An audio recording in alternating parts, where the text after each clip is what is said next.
The dressing room at Carnegie Hall went completely silent. You could hear the air conditioning humming, someone's champagne glass being set down too carefully, but nobody was breathing. Ella Fitzgerald, 68 years old and the undisputed First Lady of Jazz, had just asked 23-year-old Whitney Houston a question that felt like 50 years of musical legacy demanding an answer. Can you scat, dear, or do you just sing what's written on the page? It was March 1986, and Whitney had just won her first Grammy for Saving All My Love for You. Just an hour ago, she'd been on that stage, radiant in her elegant gown, accepting her trophy with tears in her eyes, thanking God and her mother, Sissy. The entire music industry was celebrating pop's newest princess, toasting her success, predicting she'd dominate the decade. But in this backstage green room, surrounded by Quincy Jones, Tony Bennett, and Herbie Hancock, legends who'd seen every trend come and go, Whitney was about to face the most terrifying test of her young career. This wasn't about radio hits or MTV videos or record sales. This was about whether she could actually sing. Ella wasn't being cruel. She was being honest. Your generation, she said gently, adjusting her pearl necklace. You have beautiful voices, very controlled, very pretty. But can you improvise? Can you make your voice an instrument without words? That's what separates singers from true vocalists. Whitney's hands started trembling, not from fear of Ella, but from the weight of what that question meant. If you love this kind of untold music history, make sure to subscribe and hit that notification bell so you never miss these incredible stories. Growing up in Newark, New Jersey, Whitney Houston had lived and breathed jazz. Her mother, Sissy Houston, had made sure of it. Every night before bed, young Whitney would fall asleep to Ella Fitzgerald records spinning on the turntable. Listen to how she bends the notes, Sissy would whisper, sitting on the edge of Whitney's bed. That's not just singing. That's storytelling without words. Whitney would lie there in the dark, listening to Ella's voice float through Summertime, through How High the Moon. She'd mimic the scats under her breath, trying to understand how one voice could sound like an entire orchestra. On Sundays, Sissy would take Whitney to New Hope Baptist Church. There, Whitney learned to testify with her voice, to let the Holy Spirit run through her runs and riffs. Jazz teaches you technique, Sissy would tell her daughter. Gospel teaches you truth. A real singer needs both. For years, Whitney absorbed everything. She studied Ella's precision, channeled the church mother's passion, learned from her mother's professional discipline. Whitney Houston was being trained to become a bridge between worlds. But by 1986, Whitney had become something her jazz-loving mother never quite expected, a pop superstar. Her debut album had sold millions. MTV played her videos in heavy rotation. She was beautiful, polished, and profitable. Everything the music industry wanted. And that's exactly what worried people like Ella Fitzgerald. The industry today, Ella continued, her voice carrying 50 years of experience, they want singers who sound good on the radio. But radio doesn't require risk. Radio doesn't require soul. I'm not trying to embarrass you, sweetheart. I just want to know if you can really sing. The room felt smaller suddenly. Tony Bennett shifted uncomfortably in his chair. Quincy Jones, who had worked with both women, looked like he wanted to intervene but knew better. This was between two vocalists, two generations, two completely different worlds of music. Whitney took a deep breath. Miss Fitzgerald, she said quietly, I grew up listening to you every night. My mother made sure of it. Ella smiled, but it wasn't a warm smile. It was the smile of a teacher about to give a final exam. Then you know what I'm asking for. Herbie, she gestured to Hancock at the piano, give us How High the Moon in B-flat. What happened next would become legendary among the musicians who witnessed it, though most of the world would never hear about it until years later. Herbie Hancock's fingers touched the keys, and the familiar chord progression filled the room. Ella closed her eyes and began to scat, her voice dancing through the melody with that effortless swing that had defined her entire career. Ski-ba-bop-ba-doo-bop, dwee-ba-dwee-ba-dwee-ba-doo. For 8 bars, Ella Fitzgerald reminded everyone in that room why she was called the First Lady. Her voice was an instrument, hitting notes with the precision of a trumpet, sliding through phrases with the smoothness of a saxophone. At 68, recovering from heart surgery just months earlier, she was still untouchable. Then she stopped and looked directly at Whitney. Your turn, dear. Show me what Sissy taught you. Whitney stood up slowly.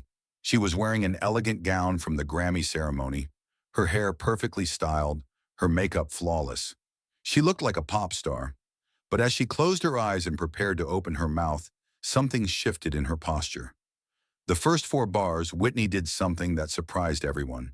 She imitated Ella's style exactly, note for note, inflection for inflection. Skiba, bopba, do bop. Her voice was respectful, technically perfect, but safe. It was the answer of a student, not an artist. Tony Bennett frowned slightly. Quincy Jones looked disappointed, like he'd expected more. This wasn't what Ella had asked for. Ella herself raised an eyebrow as if to say, is that all? Is that everything Sissy's daughter can do?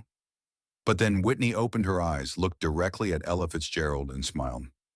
Not a nervous smile, a knowing smile. She'd been playing it safe on purpose, showing respect before showing power, and everything changed. In the next 4 bars, Whitney began to transform the scat. She kept Ella's melodic structure, but added something entirely her own. Gospel inflections, the kind of runs she'd learned singing His Eye is on the Sparrow in New Hope Baptist Church as a little girl.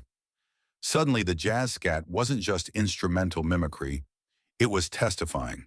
Her voice started to preach without words, turning Ella's cool sophistication into something warmer, something that made you feel like you were in church and a jazz club simultaneously.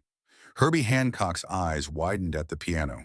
He adjusted his playing instinctively, following Whitney's unexpected direction, his fingers dancing to keep up with where she was taking the song. Then in the 3rd phrase, Whitney did something nobody in that room expected, something that would be talked about in musician circles for decades. She stopped scatting syllables entirely and turned her voice into a trumpet. Not metaphorically, she literally imitated Dizzy Gillespie's famous solo from A Night in Tunisia, hitting every note, every accent, every impossible leap with such precision that Quincy Jones actually stood up from his chair, his mouth hanging open. Oh my God, Bennett whispered, gripping the armrest of his chair.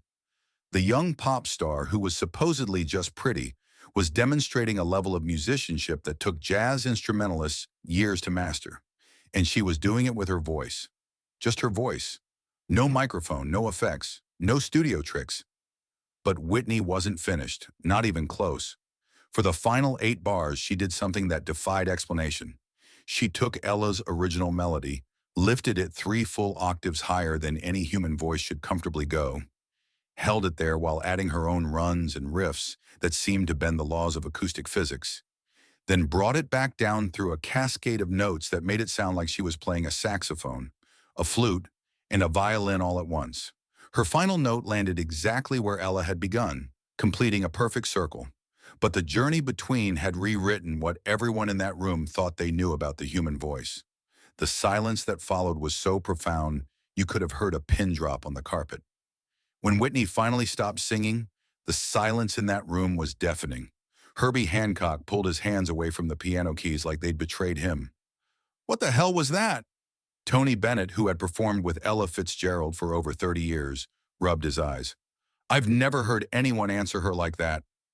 Quincy Jones shook his head slowly, a smile spreading across his face. But everyone in that room was watching Ella Fitzgerald. The First Lady of Jazz sat perfectly still for what felt like an eternity. Her expression was unreadable. Then slowly, tears began forming in her eyes. She stood up, walked across the room to where Whitney stood frozen, and took both of the young singer's hands in her own. Baby, Ella said, her voice breaking, I've been singing for 50 years. I've worked with Count Basie, Duke Ellington, Frank Sinatra. I thought I'd heard everything the human voice could do. She paused, wiping tears from her cheeks. What you just did? That wasn't imitation. That was evolution. You took everything I've spent my life building and showed me where it can go next. You didn't copy me, sweetheart. You honored me by making it new. Whitney's own tears started flowing. Miss Fitzgerald, No, Ella interrupted gently. Don't apologize for being brilliant. I asked if you could really sing. You just proved that you can do something I never could. You can live in every world, jazz, gospel, pop, and make them all your own. I'm 68 years old and I thought scat singing would die with my generation. But you just showed me it can live everywhere.